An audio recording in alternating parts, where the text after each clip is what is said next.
निखिल, नमस्ते साहब। नमस्ते तो ठीक है, पर तुम मुझे एक बात बताओ, ये कॉर्नर तुमने यहाँ क्यों लेकर आए हो? साहब, ये मेरी माँ है और इनकी तबीयत बहुत ज़्यादा ख़राब है, इसलिए मैं इनको यहाँ पर लेके आया हूँ।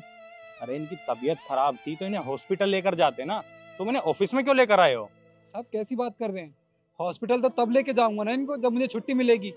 अरे 1 महीने की छुट्टी मांगी थी मैंने आप लोगों से, आपने मुझे छुट्टी भी नहीं दी। और एडवांस पैसे, वो भी देने से मना कर दिया। अरे अगर पैसे नहीं देने थे तो कोई बात नहीं, मैं कहीं से इंतज़ाम कर लेता, मुझे छुट्टी तो दे देते। आप देख सकते हैं मेरी माँ की हालत कितनी ज़्यादा ख़राब है, इनको अस्पताल ले जाना था, मैं इनको अस्पताल भी नहीं ले जा पा रहा साहब। निखिल, ये क्या बकवास कर रहे हो तुम?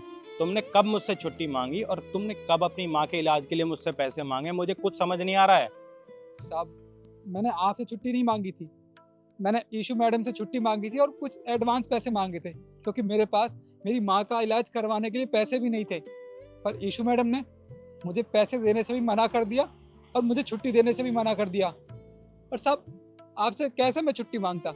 आप तो यहाँ रहते ही नहीं हैं, मीटिंग के सिलसिले से बाहर रहते हैं। और आज आज सफाई कर्मचारी ने मुझे बताया कि आपके ऑफिस की सफाई करनी है, तो मुझे पता चल गया था कि आज आप आने वाले हैं, इसलिए मैं अपनी माँ को यहाँ ले आया साहब। अब तो आपको यकीन हो गया होगा ना, मैं झूठ नहीं कह रहा था।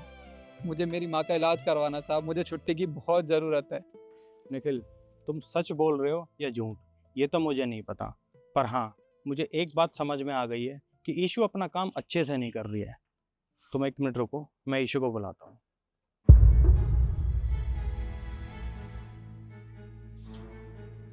हेलो ईशू, ऑफिस के बाहर आना। सर आपने बुलाया? हाँ ईशू, मैंने तुम्हें बुलाया। क्या है ये सब? सिक्योरिटी गार्ड का कहना है कि पिछले 1 महीने से वो तुमसे छुट्टी मांग रहा है, उसकी माँ की तबीयत खराब है और तुमने उसे छुट्टी देने से मना कर दिया। और उसने तुमसे एडवांस पैसे भी मांगे थे, तुमने उनके लिए भी मना कर दिया। क्या मैं पूछ सकता हूँ तुमने ऐसा क्यों किया? सर झूठ बोल रहा है ये। तुम 1 नंबर के झूठे और सर से झूठ क्यों बोल रहे हो? तुमने मुझसे कब छुट्टी मांगी? अगर मांगी होती तो मैं देती ना छुट्टी। नहीं साहब, मैं झूठ नहीं बोल रहा हूँ। अरे भगवान से तो डरिए, अब कैसा इल्ज़ाम लगा रही है मुझ पे? मैं इस कंपनी में काफ़ी सालों से काम कर रहा हूँ। अरे अपनी माँ के लिए कोई बच्चा झूठ बोलेगा क्या?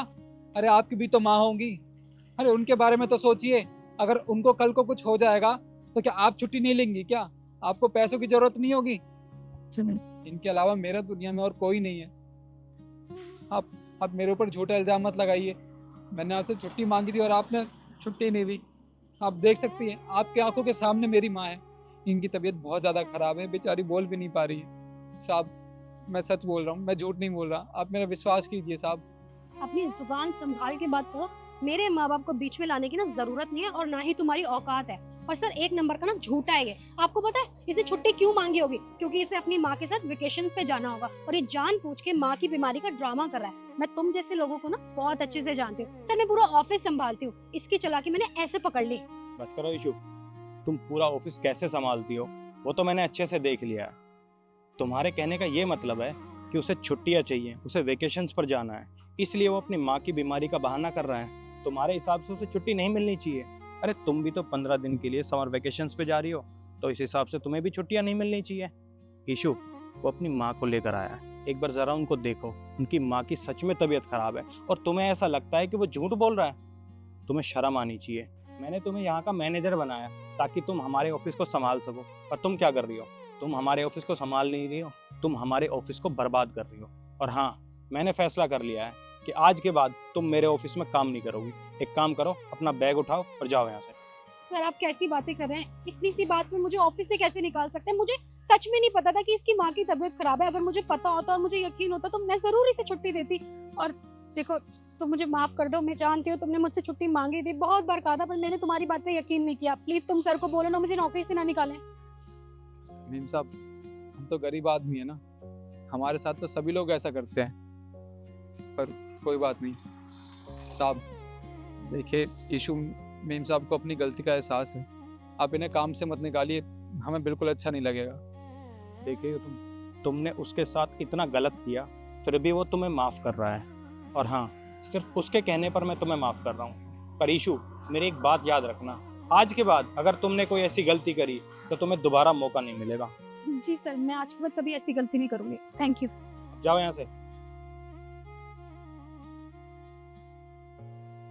और निखिल तुम एक काम करो, अपनी माँ को हॉस्पिटल लेकर जाओ और इनका अच्छे से इलाज कराओ, और तुम्हें जितने भी पैसों की ज़रूरत है मैं तुम्हें दूंगा।